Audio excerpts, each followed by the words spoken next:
Hello, this is my week 9 webcam post. The question that I will be answering is: what are some statistics or data you have found on the subject of active euthanasia?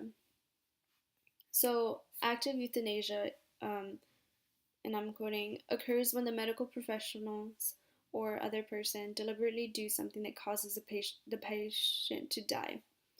Um, so, this is basically assisted suicide.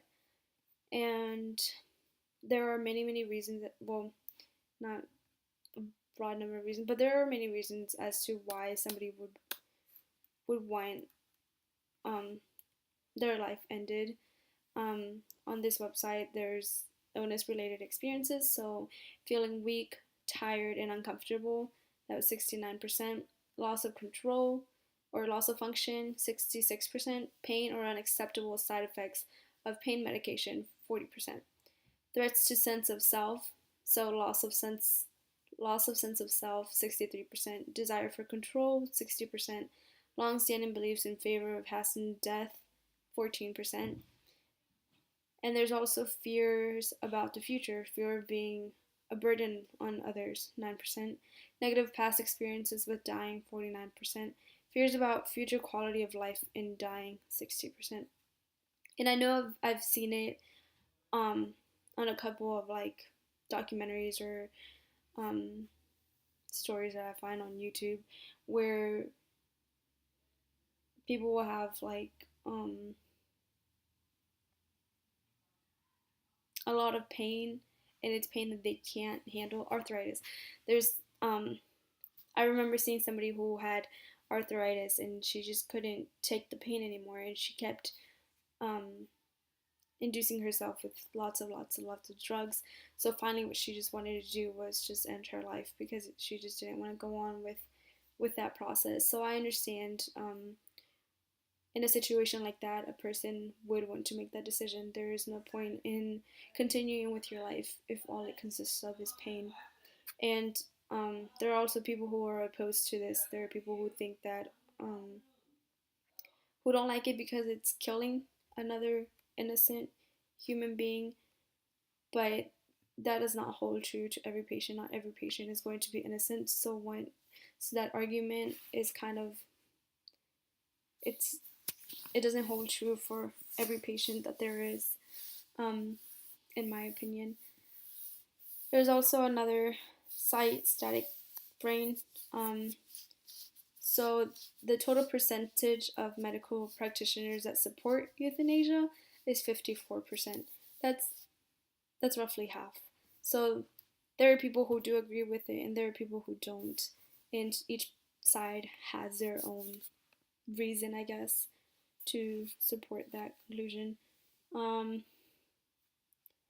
percent of public who support euthanasia for the terminally ill or on life support, 86%. Sorry. Average percent of terminally ill patient who die in pain, 55%. Um, reported number of people euthanized each year in the Liverpool care pathway for dying.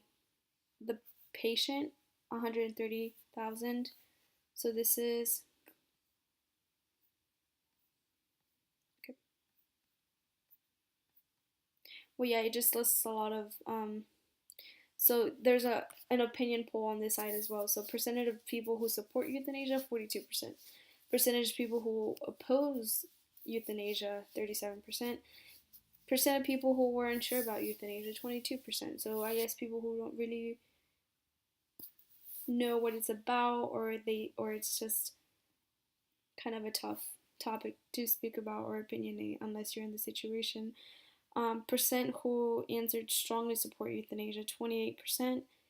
Percent who answered moderately opposed euthanasia, 14%. Percent who answered strongly opposed euthanasia, 23%. And percent of Democrats who support euthanasia, 47%. Percent of Republicans who support euthanasia, 49%. So the numbers are all over the place. And I think it makes sense just because it is, I guess it is killing in a way, but I think that it's really hard to understand why a person would make the decision unless you are in the situation. It's kind of like like abortion. You know, there are people who want to abort, and then because they're carrying the baby, and then there are people who tell them no, abortion is wrong, but they've never carried a baby before. And I think it's one of those things that you have to kind of be in the situation in order to understand it. And not everyone, hopefully, not everyone finds himself in that situation. So it's easier to opinionate when you kind of see what's happening, but you're not really going through it. And the numbers are just kind of like everywhere because some people are opposed to it, some people are against it, and then there's a lot of reasons to support each side. But I think this is one of the things that um, a person who's been through it is one who can really opinionate on whether this is right or wrong, because there are people who suffer a lot of pain and they go through a lot of just, well, a lot of pain. So I think in that sense it makes sense for them to want to end their life. And then, you know, I think it's one of those things that you kind of have to be in the circle to understand what is going on and understand why people would want to do this.